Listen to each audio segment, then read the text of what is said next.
are no real losers, but winning is just a big— Oh no! What? Sorry. Oh, so cringy. I'm so glad you, a non-disabled person, see that. Again, truly no hate to this person. I know this is the narrative that so many people run with when it comes to disabled people doing anything. Thank you to Squarespace for sponsoring this video. Squarespace is your one-stop shop to build a beautiful online presence for your brand, and you can use code Molly Burke to get 10% off your purchase of a website or domain name. A few weeks ago, I reacted to people faking their disability. And it had me wondering, like, how many people are actually out there faking disability? Because those clips were like question mark, you know? I wasn't certain if they were or were not faking, but most of the examples or reasons people were giving for them faking were like just rooted in ableism.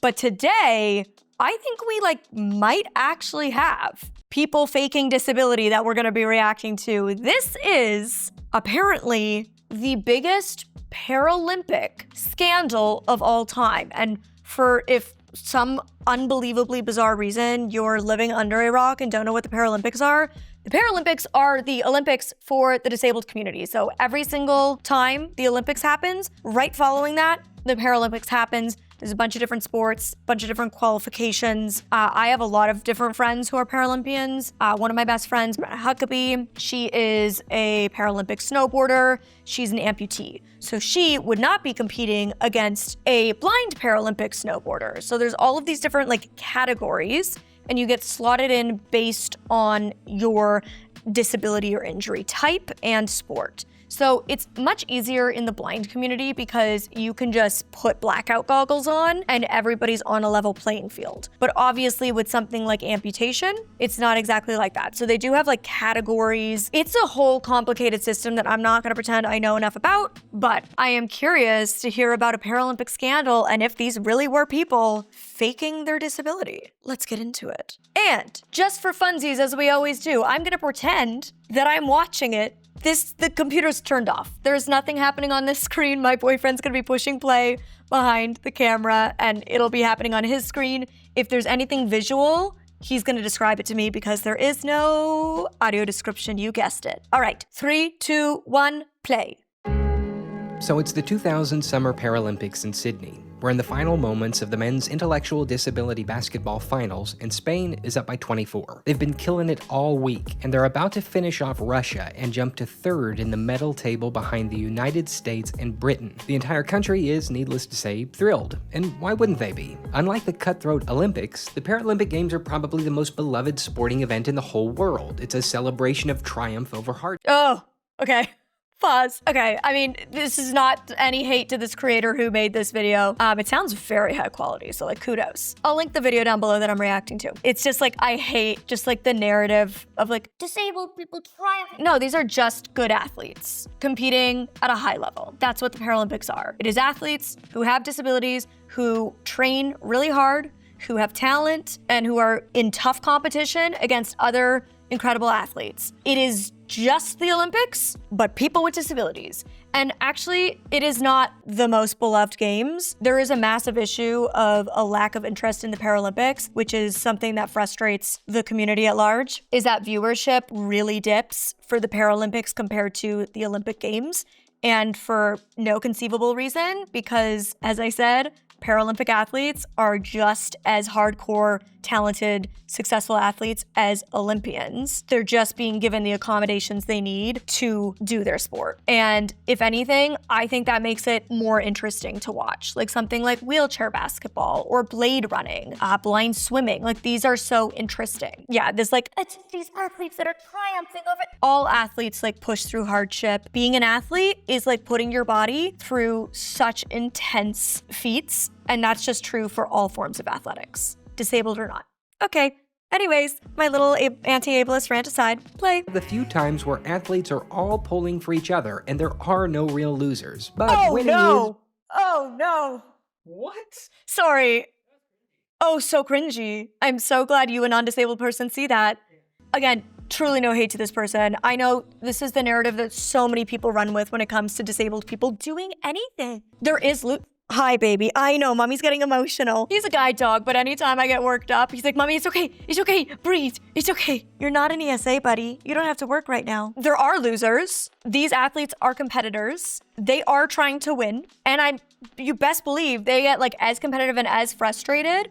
When I was a soccer player, I was voted most aggressive player on my team every year. I was a legally blind soccer player on a sighted competitive soccer team, and I was voted most aggressive player. I am known for being competitive. I always say I'm extremely competitive with myself. I am not rooting for my competitor to beat me just because they're also disabled. So we're just lucky to be here. No, absolutely not. There are winners, there are losers, just in all sports. And those competitors are intense athletes who have devoted their lives to this, who have given up so much to be there, and who are trying to win. Journalists are writing copies about all the adversity these 12 young men have overcome to climb atop the podium and receive their much-deserved gold medals. They're soon-to-be national treasures, a testament to guts, grit, courage, and hard work. If they could accomplish their dreams, what's stopping you? And as the national anthem...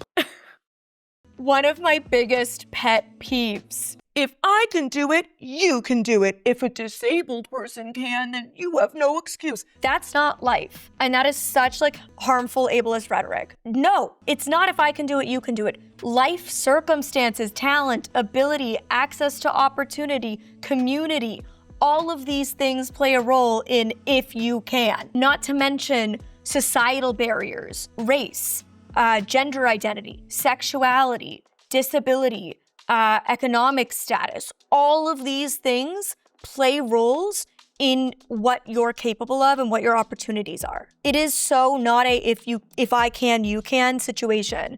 Comparing like that helps nobody. It helps nobody, and it only positions disability as like the worst case scenario. So if I, living the worst case scenario, can do it, then you, living a quote better life than me for no other reason than that you're not disabled, you should be able to do it with no excuses.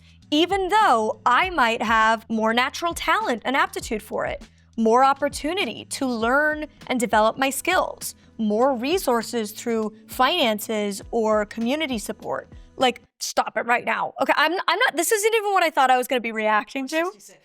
Okay, I'm sorry. I'll try to, yeah, I'm gonna try to shut up now. I just have to do my anti-ableist stuff. Play. The moment seems picture perfect, but little did the world know it was a lie. Dun, dun, All dun. of it was a lie.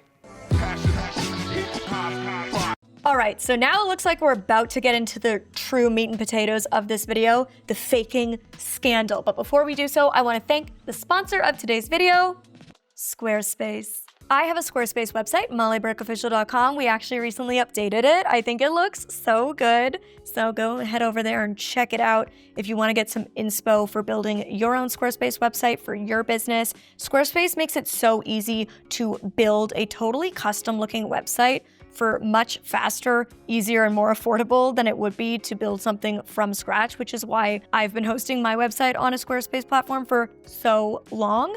And they also make it really easy to sell content. You can create a paywall and sell access to things like video content, courses, blogs, and just general memberships. You set the price, and then you can choose whether you want to set a one-time payment or a subscription model. Speaking about getting paid, the easiest way to do so on Squarespace is through Squarespace Payments. Onboarding is fast and simple, just a few clicks to set it up, and you can receive your payments right away. Money in the bank account, we love that. Plus, you can offer your clients multiple ways to pay, from Apple Pay to Afterpay, ClearPay, Klarna, and ACH. Another way to get paid is, of course, through invoicing. You can build Squarespace invoicing right into your website, which makes it really easy to send out your invoices to your clients. And you can also turn leads to clients with proposals, estimates, and contracts. It can really help simplify your workflow and manage all of your business on one platform. If that sounds of interest to you, then you can click the link below and use code Molly Burke to get 10% off your purchase of a website or domain name. Okay, and now back to reacting to this video, but I am being informed that there is text on screen that is not read aloud, so you will hear my boyfriend's voice pipe in here and read for all of us who cannot see it. And play.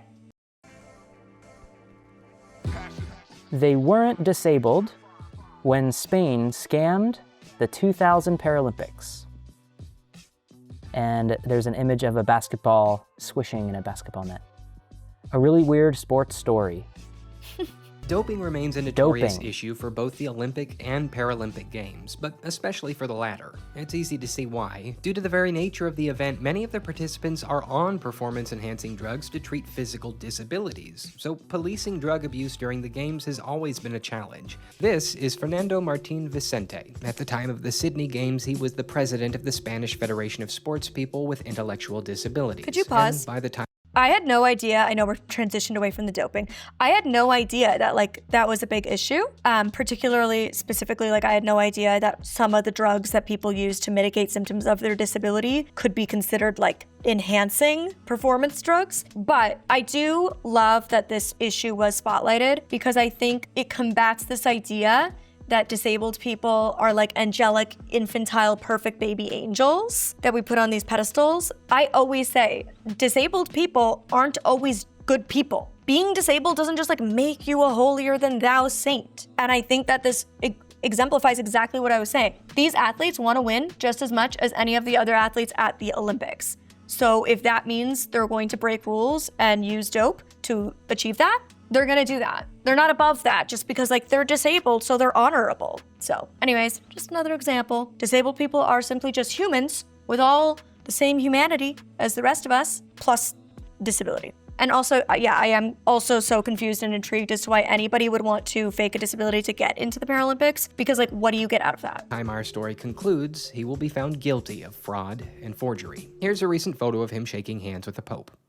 I'm not going to act like I know this man's character. It's been almost 2 decades since the event we're talking about, and a lot can change in that time. I do know that when you're the head of an organization like FAKED, there's constant pressure to get a hold of government grants. It's a surefire way to keep the lights on, and often the only option to accomplish your institution's agenda. But grants don't come easy. There's a lot of organizations seeking them, and only so much money to go around, so priority goes to associations that have a track record of success, and at that point, the only thing on your mind is win medals. Because the more medals you win, the more incentive the government has to extend grant money in your direction. So why not, just for 1 year, enter a team that's almost guaranteed to win? Yeah, but how do you do that?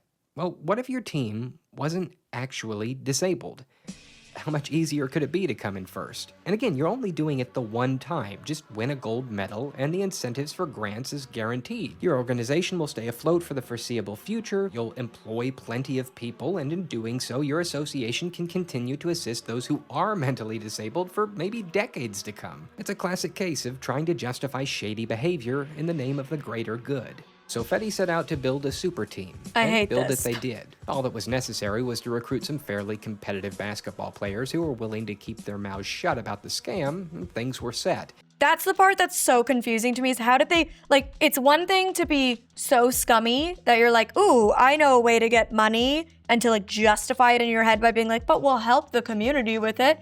But how do you actually recruit athletes who knowingly agree to pretend to be disabled to beat actually disabled athletes? I really hope, I'm assuming they're gonna answer this question, but that is my biggest, my last question was already answered, so. Needed to hire 2 or 3 players tops to pull something like this off, right? I guess 5 if you wanted to stack your side of the court during play, but Spain took it even further. 10 players out of the 12-man roster were not actually disabled. If you're like me, the only thing on your mind is, how?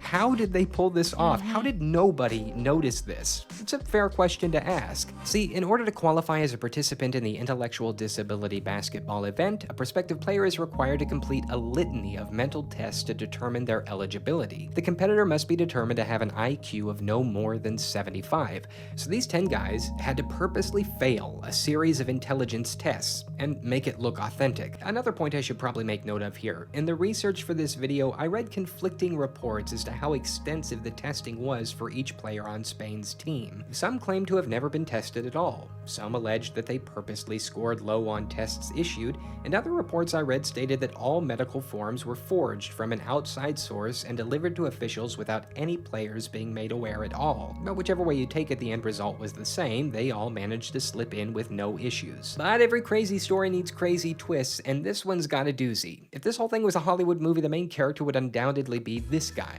Carlos Ribagorda. Seaman was one of the 10 recruited players that was in on the scam, and during the games he helped propel Spain to victory, but a few weeks after the closing ceremony, he sent his medal back to Paralympic headquarters as well as his team kit and the 150 pounds that each Spanish athlete was given for the Sydney trip. Was it a sudden change of heart? Had his conscience finally gotten the best of him? Don't count on it. The truth? Carlos Ribagorda was an undercover investigative journalist, and he was blowing the whistle on the whole operation. So details are a little fuzzy about all of this, but here's what we do know. I'm confused as to how some people got away with not even taking an IQ test. Like, I'm assuming like rules have changed a lot since this happened 25 years ago, but I know from my friends who were in the Paralympics, like they have to go through so many evaluations and testing. Confused as to how that even happened, but also slay. I love that there was this undercover journalist this whole time. Juicy. This is getting good. Okay, play. There were 5 months of training with not a single disabled person in sight. The 2 genuinely disabled players came from outside Madrid. In all that time, the only medical test he was ever subjected to? 6 push-ups, then a blood pressure check. And that has to do with what? So they hit the floor in Sydney, and during their first match, the team played so well against their disabled opponents that they were up 30 points by halftime. At that point, their coach told them to slow down and let the other team shoot more, saying allegedly, "Lads, move down a gear, or they'll figure out you're not disabled." So they moved down a gear. The entire week they cut down team after team after team, and suddenly we're back to the medal ceremony. As the anthem plays, as with every event in the Paralympics, reporters begin to snap photos of the champions. When the team's picture appeared on the front page of a popular Madrid sports daily, it didn't take too long for players and coaches in that photo to get recognized. No kidding. Did they not think this through at all? Were they like, truly nobody cares about the Paralympic Games? The Paralympic Games are just one big joke. Nobody will watch this. Nobody will even notice. Did they really think that that was how this was going to go down? Wild. Okay. People claiming to know this guy or that guy, how they weren't disabled at all, and the whole scheme began to slowly but surely unravel. Karma. After the plane touched down, Seaman got off the flight and blew the whistle by publishing one of the most bizarre exclusives of all time. And 2 weeks later, the team was officially disqualified and ordered to return the gold medals. The fallout was so bad that the IPC announced they would officially suspend all events that involved intellectual disabilities.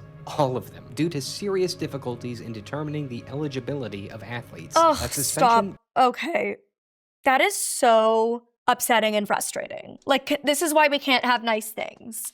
Just the non-disabled people ruining it for disabled people. And here they were trying to tell themselves that they were doing this for the good of the community. We were going to use the money to help the community. And then you just get all forms of intellectual sports at the Paralympics banned. It's actually funny because going into this, I was like slightly confused because I had always thought Special Olympics was for cognitive disabilities and Paralympics was for physical disabilities. So maybe that's what happened following this, or maybe I've just been misinformed this whole time and hopefully this has been since rectified and cognitive disabilities are included in Paralympics again. I hope we have a positive conclusion to this. Not be lifted until 2009. Okay, good, it was In lifted. 2013, after a decade of investigation and court battles, Fernando Martín Vicente was found guilty of fraud and forgery, and he was fined 5,400 euros. That's it? That's it? That's so low. I was hoping it would be like $20,000, $50,000. I was hoping it would be jail time. Ugh. And it's people like this that like truly make society question all of us with disabilities. It's like I live with a disability that you cannot refute, but yet still every day people are like, just fake it. And it's like, it's because of people like this where they actually do fake it because they're insane psychopaths with no empathy, and it goes viral because it should, because it's wild. Videos like this get 10 million views, and same with this one. Manifesting. And then people are like, oh, all disabled people must be faking it. Okay, he deserved jail time, not $5,300 fine, whatever. Also, can I add something? Yeah. Is like, imagine if they did that in the normal Paralympics. If they faked an entire team. In the normal Olympics? Yeah, in the normal Olympics. Is that what I said? You said normal Paralympics. Oh. In the normal Olympics, then the fine would not be 5,400 euros. It would be like $500,000. It would be so much money. Yeah, you're right. I think that's a great point to make because it just shows how not seriously things like the Paralympics are taken in comparison to the Olympics. even though it should be. Like this massive. International sports fraud. Yeah. And the fine is $5,000. How do you stop people from doing it again? Because that fine is nothing. Because the prize they would have received, like the funding they would have gotten, was so much larger than that, that people would still be like, well, risk to benefit analysis, it's still worth the risk. Because $5,000 is not enough of a discouragement. But to be fair, he was also ordered to return the 150,000 euros that he received from sponsorships due to the team's victory. That's not to be fair. Like, as he should. It's fraud. He should have to, that's not, but to be fair, no. It's just, that's the consequence of your actions. It is still simply a slap on the wrist, if that. Those 10 fake disabled Paralympians, when all was said and done, they walked away with no charges. Yeah, that's weird too. They were complicit in a crime just as much, in my opinion. Shut up! They all knew they weren't intellectually disabled. Like, there is no universe in which you're not aware you're intellectually disabled. Like, what? What? Yeah, that's wild. I am so irritated. This is so frustrating. It's literally fraud. Like, let that sink in. Zero consequences. So why wouldn't people want to keep doing this? The world has plenty of athletes who will gladly bend and break the rules to get a bigger paycheck, and many of them prosper far beyond what the straight shooters ever will. In a later interview, Seaman said this about the team's attitude during the medal ceremony. The whole thing was a farce, really. We stood there and listened, but it was a false medal. It was a false national anthem. Nobody really wanted to talk about it afterwards. See, that's the saddest thing about all this. Pause.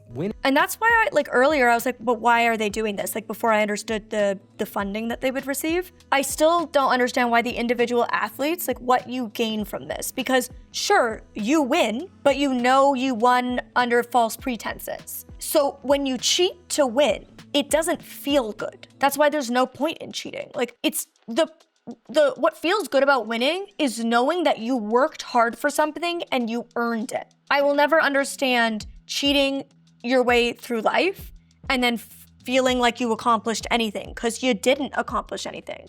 Like, that's what I'm so confused by still. They claim that they were doing it to help the community, but then they're hurting the community to help the community. It's like so ridiculous. So backwards. It's like, what's the motivation? I don't get it. That's not why they were doing it. Like, they did that to justify in their own heads. Yeah. Winning wasn't enjoyable for the team because the team's victory was a lie. A gold medal shines brightest when it's won fairly and honorably. It's not nearly as satisfying to win when there really was no challenge in the first place, right? They robbed those Paralympians of the opportunity to grab a moment of victory. Okay, we already know how I feel about those hard mental disabilities. We're not even gonna go there. On we go. That many of them sorely needed. Cheat and get away with it, and every prize you receive will feel hollow and meaningless. Oh, and cheat and get caught, and be prepared to have that stuff stick to you for the rest of your life. I had previously watched a bit of a video about this topic, but it was a different video. And I remember in the video that I had watched, there was a couple other details added that this video missed. One of those details was that the athletes they recruited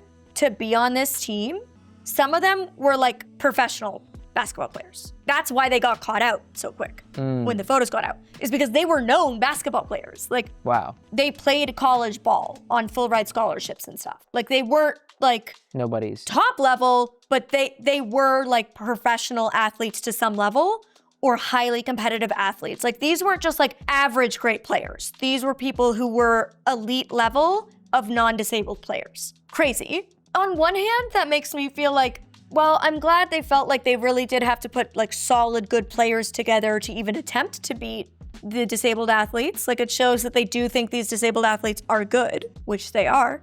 But at the other hand, it's like, how did you not think that that's like so wild? Like, it truly does add another layer. Another thing that the other video mentioned, which is so awful, was that when they were in Sydney, the whole team would go out for like drinks and hang out, except they would leave the two actually intellectually disabled athletes back at the hotel. That's so wild. So disgusting. Yeah. Like, it's like adding another layer of ableism. It's so dehumanizing. So dehumanizing to be like, you actually can't even come hang out with us. Ew. Yeah, so ew. So ew. And then the other thing was that apparently Carlos, the undercover investigator, only came out with it because he felt like it was going to come out. So he didn't go into it. What? With the intention of exposing. That was, yeah. That was like, there was something So he actually like that. was a cheater. He actually was a cheater. Whoa. And then he like came out with it because he felt like it was gonna come out. It was something like that. Or there was like speculation that that was the case, because otherwise he like would have come out with it sooner than he did. He only came out with it like after things started to crumble. He could have come out with the story during the Paralympics, 1 or 2 games in, but he waited until they won, so it was a bigger story, so he's like a bigger journalist, you know? Yeah. That makes sense. So he did it for his own gain. Yeah, And so it was was like- aware the whole time that it was messing up with the Paralympics, so yeah. Anyways, just some additional layers. I will link some other content about this below if you want to do an even deeper dive. All in all, wild. People be crazy out there. Like, what is wrong with the non-disabled folk? That is all I have to say. Until next time, thank you again to Squarespace for sponsoring this video. Use code Molly Burke to get 10% off your purchase of a website or domain name. And you can click over here to watch the other video of me reacting to fake disabilities, or over here to watch me react to somebody who purposefully made herself go blind. People come in all shapes and sizes, folks.